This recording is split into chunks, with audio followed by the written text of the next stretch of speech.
let's talk about cleaning up.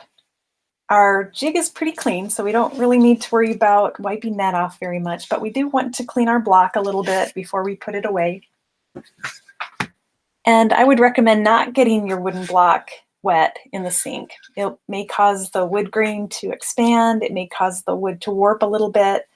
So I would just simply wipe off the excess ink. There may not be very much ink left on your block depending on how heavily you applied the ink. So I usually just use a scrap of t-shirt, or if you have a baby wipe or a paper towel, just wipe it off enough that it no longer is coming off onto your skin. And then I would put it away. So that is good to go. It feels pretty dry. Cleaning the brayer is a little bit more time intensive.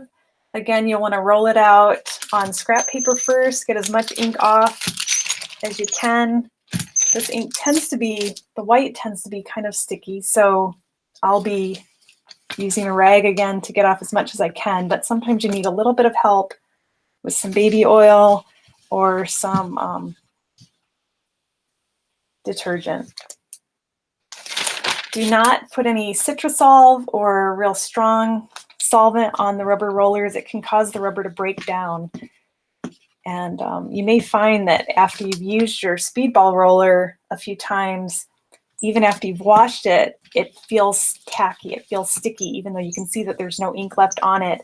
And for some reason, certain cleaners may cause that rubber to get sticky. So one thing you can do to kind of recondition the speedball rollers is to put a little bit of baby powder or cornstarch in your hand, and then once the roller is clean and dry, you can just dust the roller with a little bit of cornstarch, and then it won't stick to things.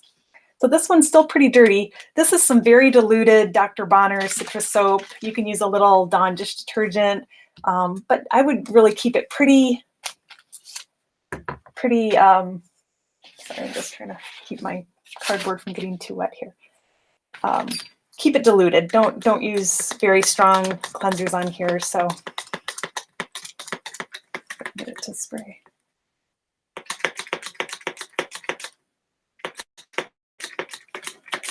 There we go. Okay, so I'm just getting the roller wet. It helps soften up the ink a little bit, and then you should be able to get some of that wiped off a little bit easier now. Yeah, that's helping quite a bit.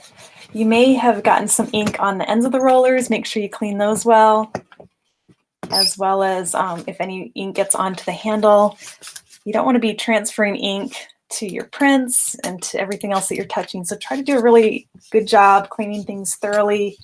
You don't want ink to dry on your roller, on your brayer, or it may damage it as well.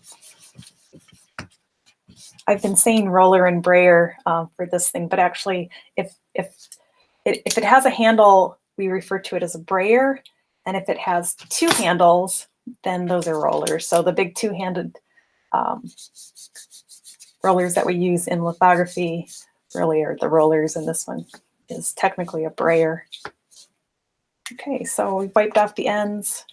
Try to keep them nice and clean. This is a slightly different style than some of you may have, but one thing that's nice about this is you can pry apart the wire part and then take this to the sink and wash it, and you can do a more thorough job than having it attached to the wires. So this is kind of a nice design. One thing you have to be careful with on this though is if you're squeezing too tight as you're trying to ink up the roller, you can actually lock the wheel from turning. So you have to have a kind of light hand pressure as you're rolling the brayer so that it doesn't freeze up. All right, we're ready to clean up the ink slab now. And this is the transparent ink that we had used earlier. I would, if you have a lot of ink left over that you mixed up, you could save it in a piece of freezer paper, but this is such a small quantity, I don't know that it's worth trying to save.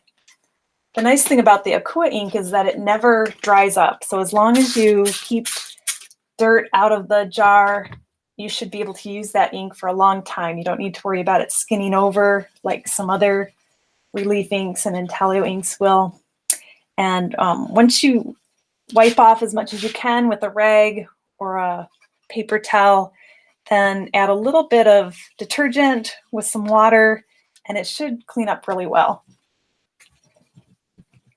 I do almost all of my cleanup away from the sink, though. You really don't want to get these greasy inks in the sink. It makes a big mess.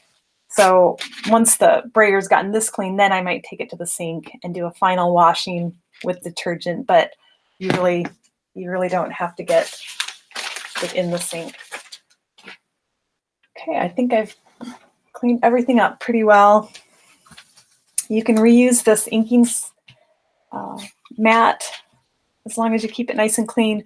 I would not use a razor blade on this. This is just plastic. If you have a glass ink slab, sometimes you see people use those razor scrapers to remove the ink.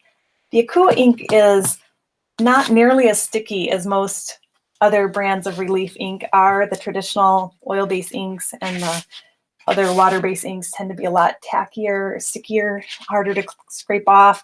But the Akua inks wipe up really nicely without having to resort to using a scraper or your putty knife on the inking slab.